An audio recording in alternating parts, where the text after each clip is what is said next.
This is Creepy, a podcast dedicated to sharing the most famous, chilling, and disturbing creepypastas and urban legends in the world. Whether these stories truly happened or are simply fabrications is for you to decide. These stories may contain graphic depictions of violence and explicit language. Listener discretion is advised.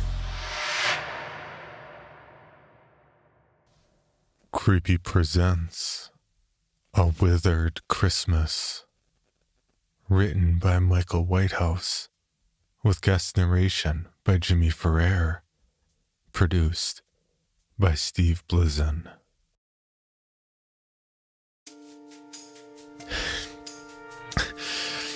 I need to hold on. I have to keep my mind together before it's lost in a haze again. What's happening to me? If I can just piece it together, maybe I can figure this thing out. I need to stay awake. But the voices, I have to filter them out. I can't concentrate with their infernal chattering. Take a deep breath. Ignore them. Let them fade into the background. That's better. But I don't know how long I can keep it together to remember. Let me think this through. And remember, I must remember. My mind is clearing. It's starting to come back to me.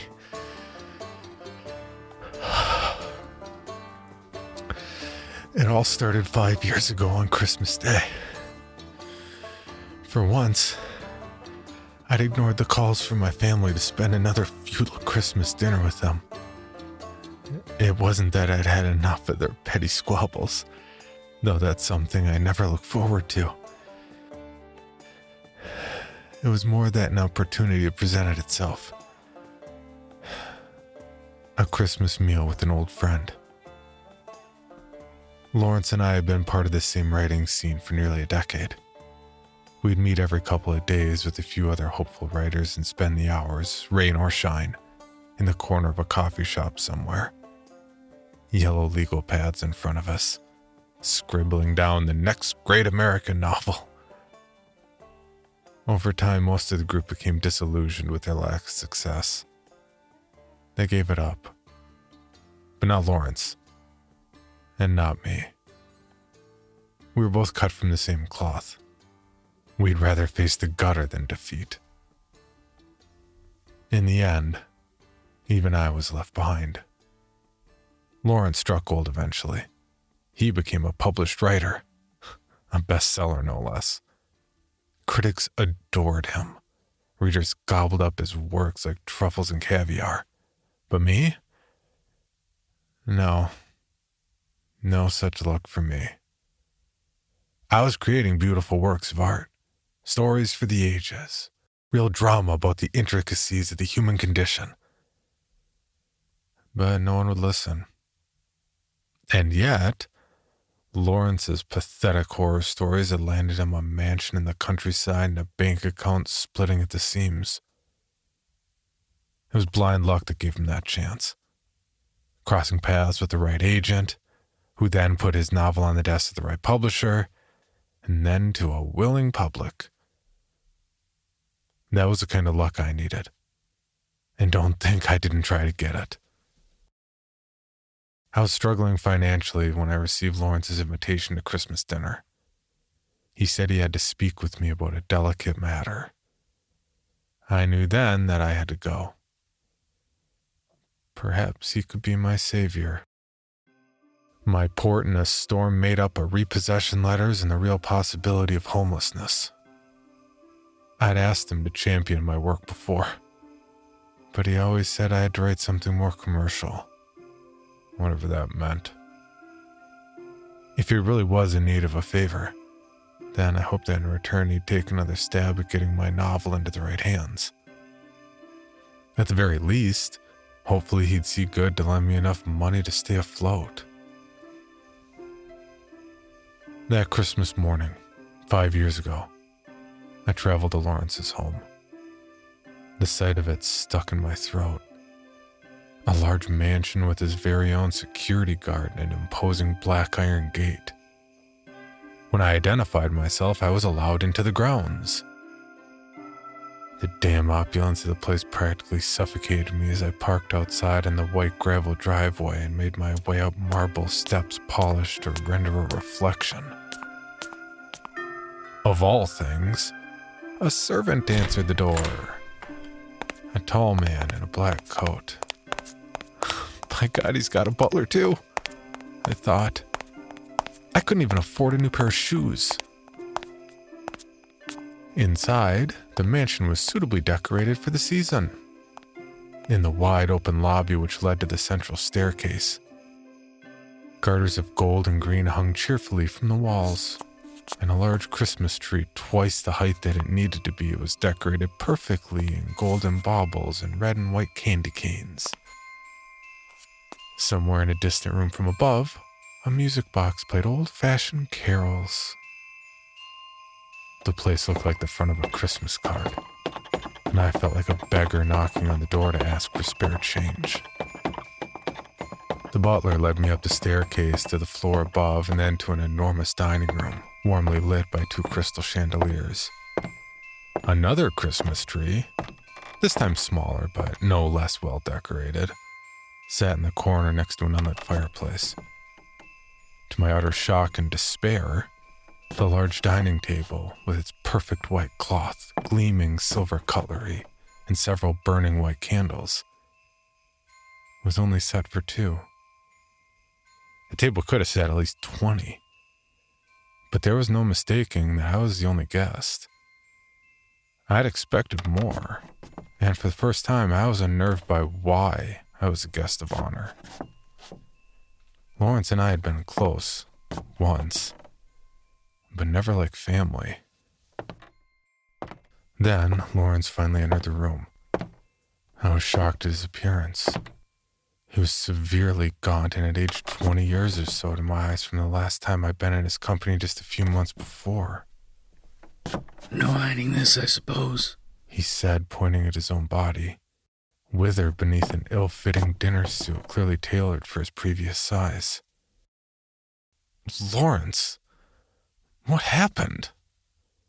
Are you okay? I asked, still shocked at the sight of my old friend, diminished from his once exuberant self. I'm dying, my friend. And I just wanted to see you one last time. In fact, I needed to see you. We embraced, and he proceeded to tell me of the fatal condition with which he'd been diagnosed just 2 short months previous. I'd never heard of it before, and I can't remember the name of it now. These damn drugs are fogging up my mind. That infernal chattering. Why must the voices speak like that? I must let them fade again. I must remember the details. Put this thing together so I can think of a way out. There must be a way out.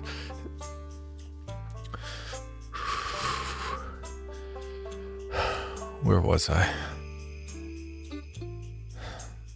The disease Lawrence had contracted was something to do with the withering of arteries around the body.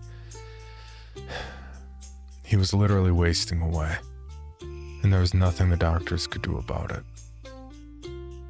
It was a bitter end for someone still sailing on a crest of personal and professional success. Over a succulent turkey dinner, which Lawrence hardly touched, we cried and laughed about old times.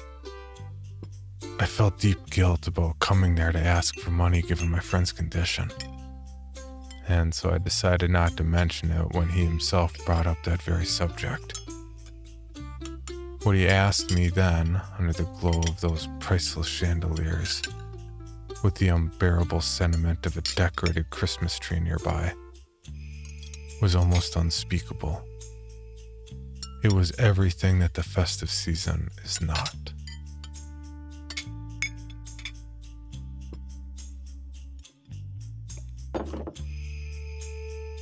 I want you to kill me, he said, his eyes heavy set in his skull and his lips thin and dry. He didn't have the heart for it. He couldn't do the deed himself no matter how hard he tried. But he assured me that if I did it, I'd be saving him from a fate worse than death. That in a matter of days, he'd enter into the final protracted stage of the illness, that his body would become infected, gangrenous as his veins struggled to pump the blood to his limbs and organs.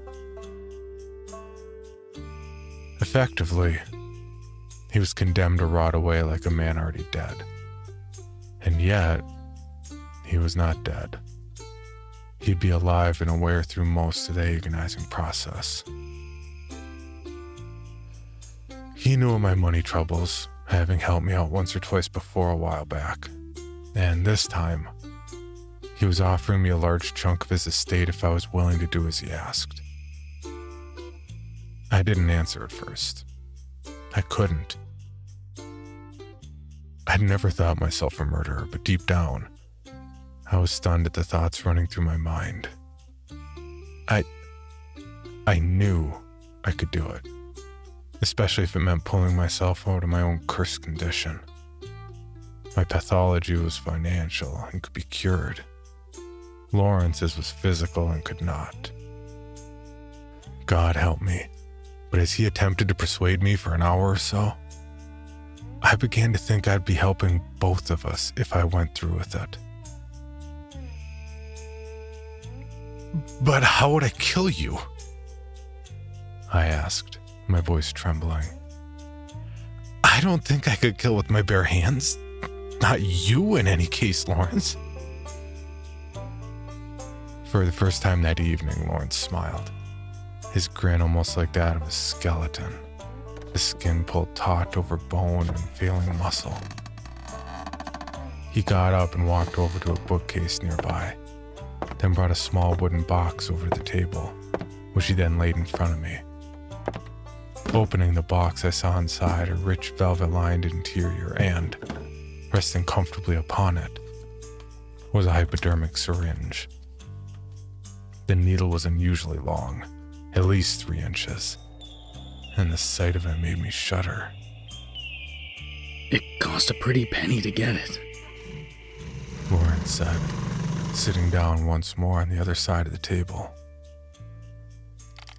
What's in it? I could feel my voice weakening at the thought. The name is meaningless to you and me, old friend. Suffice to say that this is an extract from a rare plant that grows on a small, uninhabited Pacific island. It has a remarkable property of shutting down the brain completely, and it can do so without leaving a trace. At least anything that would be looked for during an autopsy. I touched the coldness of the syringe and then picked it up. It felt heavy in my hand. So I just stick this in your arm and... It's not that simple, I'm afraid, Lawrence said. He then pointed at his left eye with a slender index finger. It must go in here, so that it can be absorbed by the optic nerve. A peculiar trait, but one perfect for our circumstances. In your eyeball? Jesus, no! It was then that Lawrence pleaded with me, and did so in as eloquent a way as I've ever heard another human being speak. He told me of the pain he was in, and how I'd be saving him from an undignified and brutal end, and how he'd already left me enough money in his will to pay off my debts and focus on nothing but writing for the rest of my days. If I'm dead, I can hardly call my lawyer and reverse the decision. As I silently mulled it over in my mind, Lawrence took out a key from his breast pocket and laid it in front of me. The only other thing I ask is that you unlock the box in my room at the foot of my bed. Inside, you'll find 3 novels and a few short stories. No one has read them yet, not even my publisher. But I want to put them in the hands of you, a fellow writer, who will make certain that they are published with no significant alterations. I don't trust my agent, so you will be legally my representative in this matter. I have made this clear in my will, but grab them tonight before anyone else gets their grubby paws on them. I have put everything into these volumes. I have no words left in me. The books are my last gift to the world before I pass beyond the veil, or to oblivion. Either of which is preferable to my current state. Do you promise to have them published with no interference or changes? Of course, I said, and I meant it. At least then. After taking the key and putting it in my pocket, I took the syringe and walked over to Lawrence. His breathing was deep and rhythmic, and I could tell that he was afraid. "Sleep well, my old friend," was all I could think to say. The needle was thin and delicate, so as not to leave a trace. I was worried it would break if he moved suddenly during the process, and so I held his head still with my arm wrapped under his bony chin, which dug into the flesh of my forearm. It felt like I was holding a skull.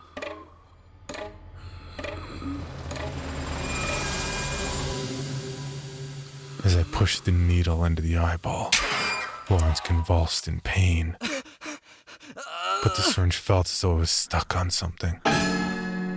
So I pushed harder, and then I felt a small pop somewhere at the back of his eye, which I think was the retina, and then the optic nerve. I pushed down on the syringe, emptying the liquid into the back of the eye. Lawrence convulsed and shivered as I pulled it out. He whispered, "Thank you." And then he let out a long, low breath and never inhaled again. He was dead. I stood there in horror at the sight of my friend, his gaunt body on his chair, his head back and to the side, his eyes wide and vacant, dressed for his final Christmas meal. My hands were trembling, but at that moment survival took over. Without thinking, I placed the box back on the bookcase and then looked for somewhere to dispose of the syringe. If I was caught with it in my possession, I knew I'd be charged with murder. At the rear of the room next to the Christmas tree, I approached the fireplace. It was stocked to be lit, though due to the milder than usual December, it seemingly not been required that evening. Looking around, I saw a box of matches was sitting on the mantel above. My hands were shaking as I lit one and then brought the fire to life. Then, I threw the evidence into the flames. The syringe melted until the plastic was a charred, warped, unidentifiable object. I removed it with an iron poker resting beside the mantel and waited for it to cool. After that, I broke off the metal needle, opened a window, and disposed of both pieces in a large collection of bushes below. I just had to hope that no one would have called a search there. Then, I cried out for the butler to come. "Lawrence is dead!" I shouted. "Lawrence is dead!" Quickly, the butler entered, shocked at the lifeless body of his employer. After that, it was simple. An ambulance arrived, then a doctor. No one seemed the slightest bit surprised by Lawrence's sudden death given his condition. In fact, his doctor told me that it was a blessing that he'd gone before the end of the disease. I held on to that thought, rather than think myself a murderer. No one suspected me of a thing. In fact, everyone was sympathetic that I'd gone through the trauma of witnessing my friend's final moments. There was only one thing to be done after that. The key to the box in Lawrence's room. I offered the butler and staff at the mansion my services. Told them I'd stay the night and help them with any logistical issues before Lawrence's lawyer arrived to handle the estate the day after Christmas. They were thankful, and so a bed was made up for me on the second floor. During the night, I found Lawrence's bedroom, the box, and the manuscripts inside that he wanted me to look over for him. It should have been a simple job of taking the manuscripts home and safeguarding them until Lawrence's will was read. But that was when I made a terrible mistake. That night, I couldn't sleep after what I'd done, and so I began reading one of the novels. It was incredible. I'd never read anything quite like it. The language was superb, the characters rich, the themes moving. But while I perused page after page, another thought began to bubble up from my insides. One born of greed. "This is your chance," it said. "This is it." I tried to ignore it. I tried my best. Eventually, I was able to barter with myself. I couldn't steal the stories and claim them as my own even if I wanted to. They'd be mentioned in the will. People would know that they existed. That would be a precarious situation to escape. Lawrence's funeral came and went. It was a somber affair. When the will was read a few days after at a lawyer's office, I learned that he had indeed kept his side of the bargain. He'd left me a couple $100,000. I could see his agent from across the room eyeing me suspiciously because I got more than she did. But who cares? I was going to get what I deserved. Then it came to the stories. The lawyer mentioned them briefly among numerous other pieces of Lawrence's belongings, and when he asked me if I had them in my possession, the strangest thing happened. I found myself lying. "No," I said. "He never mentioned anything about a box or manuscripts to me. Perhaps he was going to and he died before he could tell me where they were. Maybe he changed his mind and hid them somewhere else." And there you had it. I was no longer just complicit in the death of my friend. I was now a thief and a liar. And everyone believed me. The only person who seemed incredulous to my story was Lawrence's agent. But I did my best to ignore her accusatory gaze. Once you start to cheat and lie, it becomes easier each time you do it. Eventually, you're no longer a good person struggling with your conscience. Instead, you're a bad person reaping the rewards. That's just what I was. A month later, I submitted the manuscript to a number of publishers. Call it luck if you want, or a curse. But when I received a glowing response from a well-known editor, I knew they were going to sign me. The publisher asked if I had any other books that they could look at, and when I showed them the other manuscripts, but with my name on them instead of Lawrence's, they signed me on a massive 3-book deal. It changed my life. And although there were whispers and conspiracy theories from Lawrence's old agent, no one seemed to pay heed to them. After all, I'd been a writer for many years, so it wasn't beyond the realms of possibility that I had the talent in me. Within 2 years, I was a bestseller. It opened doors for me in ways I didn't know possible. But sometimes at night, as I lay in bed in my new country house, smaller than Lawrence's, but not by much, I felt the needle of guilt occasionally. I'd dream about it, quite literally. I remember the way the needle from the syringe pierced Lawrence's eyeball. I remembered his convulsing before he died. I remembered his final whispered words of, "Thank you." But none of that truly mattered to me. He was gone. I wasn't. didn't I deserve the success after all those rejections? All those years of writing exceptional works of literature only to have them discounted at every turn? Over time, I managed to bury the guilt. And soon, I slept like a baby.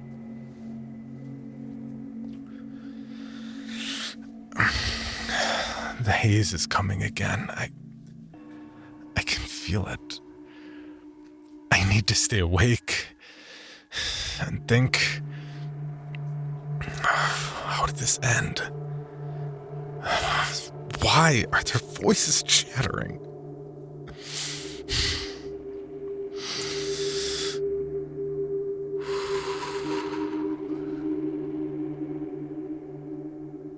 My life was great until a few nights ago, and Lawrence was just a memory I rarely dwelt upon. But things have a habit of catching up with you, no matter how hard you try to forget. It happened on Christmas Day. I was alone in the morning, but I was looking forward to spending the day with my girlfriend and her family in the afternoon. I'd picked the perfect necklace for her as a ruse. Inside the attached locket was, in fact, an engagement ring. Then, I intended to celebrate later that night back at the mansion with a few close friends, family, and a couple of important industry people. While I was getting dressed for the day ahead in my bedroom, humming a Christmas carol and fixing my tie in a mirror, I heard something coming from inside an old antique wardrobe that sat in the corner of my room by the window. It was a sort of rustling and scratching sound. The wood inside was being scarred by something not unlike an unseen claw or a sharpened tooth.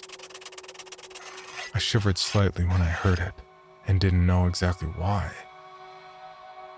The noise would stop and then start up again. Stop and start, stop and start. I stood silently, straining to hear anything else. But it was clear that I had to move closer. Approaching the tall oak wardrobe, which loomed over me, I pressed my ear against its closed doors. The spaces inside seemed to amplify the scratching, adding a deeper quality to it. And the rustling, it sounded like hair or fur pushing and moving against the wood inside. Then I heard a strange squeaking noise that had the quality of being somewhere between a bird and a rodent, but I couldn't quite place it. That was when I was certain. An animal was trapped inside the wardrobe. I just had to hope that it was only one and not the beginning of an infestation. Knowing that I was to have guests for a late Christmas party that very night, I didn't want a rat or a squirrel running around frightening my guests. Especially when some of them were leading figures from the publishing industry. Indeed, a film producer was coming to talk to me about adapting one of the books I'd stolen from Lawrence. It being Christmas Day, would have been difficult to get a hold of a pest control company out there in the countryside.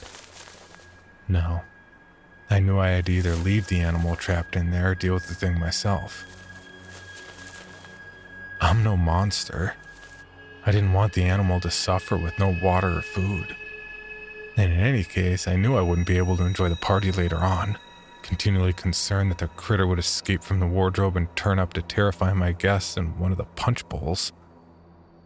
Against my better judgment, I grabbed a plastic box from my closet and, in the other hand, held the lid, hoping I could somehow scoop up whatever it was and then release it outside. No harm done. Standing in front of the wardrobe, the scratching and squeaking continued. But then as I touched the door to open it, the noises ceased. Somehow the silence was worse than anything. Slowly I opened one of the wooden doors and peered inside. It was, as was normal, filled with a few hanging suits and other clothes. But right in the back, in the corner away from any light, was a black furry mass. It looked like a shadow at first. It was so dark. I was unable to see any features of note, but I heard the same rustling noise coming from it, and I was certain that it moved ever so slightly as I closed in with the box and lid. I moved my hand forward with the box, readying the lid to scoop the thing up. But something then leaped forward out of the hair-covered mess and bit me in the hand.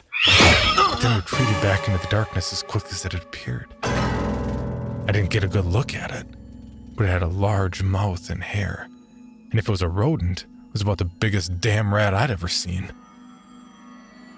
Lurching back and dropping the box and lid, I closed the wardrobe doors with a thud to try and stop the thing from trying to bite me again.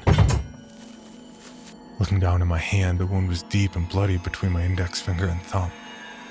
I was going to have to get some shots now to make sure it didn't get infected, and was cursing the thing under my breath. That was when I heard something else from inside the wardrobe. Whether it was my imagination or not, I heard what sounded like two almost human words. A whispered voice that said, "Thank you." Reeling from the sound, I ran out of my bedroom. I was only able to persuade myself that what I had heard was my imagination when I had put a good deal of distance between myself and that room. Regardless, I did not go back in there. The rest of Christmas Day was an uncomfortable one, to say the least.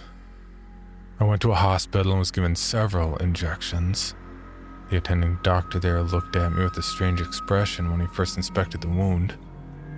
Then, the nurse who dressed it had the same uneasy look on her face. I couldn't see what was so unusual about it and tried to put it out of my mind. The day was too important. I attended Christmas dinner at my girlfriend's family's home as planned, though a little late, and the engagement ring gift was received with great celebration. But the entire time I felt something gnawing at my stomach. A sickness began to take me.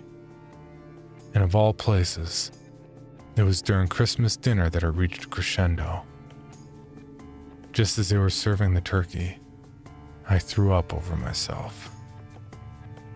I remember hearing my girlfriend scream in disgust, and then I passed out. It's now the day after Christmas, and these drugs, they're clouding my mind. I have to stay focused. I have to stay awake. Who knows if I'll live? The chattering voices are clear to me now through the haze. They're the words of medical professionals discussing a patient who's fading away before them. As the doctors stand over me in what I can barely see as a hospital room, I hear the beeping of the machinery. My vitals are erratic, and their faces are growing increasingly concerned. I hear them mention something about an infection taking over my body and withering my arteries. Someone mentions rabies, but another doctor disagrees that it hasn't been long enough since I was bitten, and besides, the symptoms don't match up. They're puzzled. The only thing they can agree on is that soon I'll die. I don't need to do guesswork anymore. I know what's happening to me. It's not fate. It's not bad luck. And that thing in the wardrobe in my house was no animal. It appeared there for a reason. 5 years to the day since Lawrence died. And listening to the doctors as the medicated haze kicks in again to rob me of my will. I know why the nurse thought the wound in my hand was so strange, and why the doctors are talking about it now with such unease. It's because it's in the shape of a human mouth. And, if anyone ever checked, I know that the wound would match up exactly with any records that exist of Lawrence's teeth.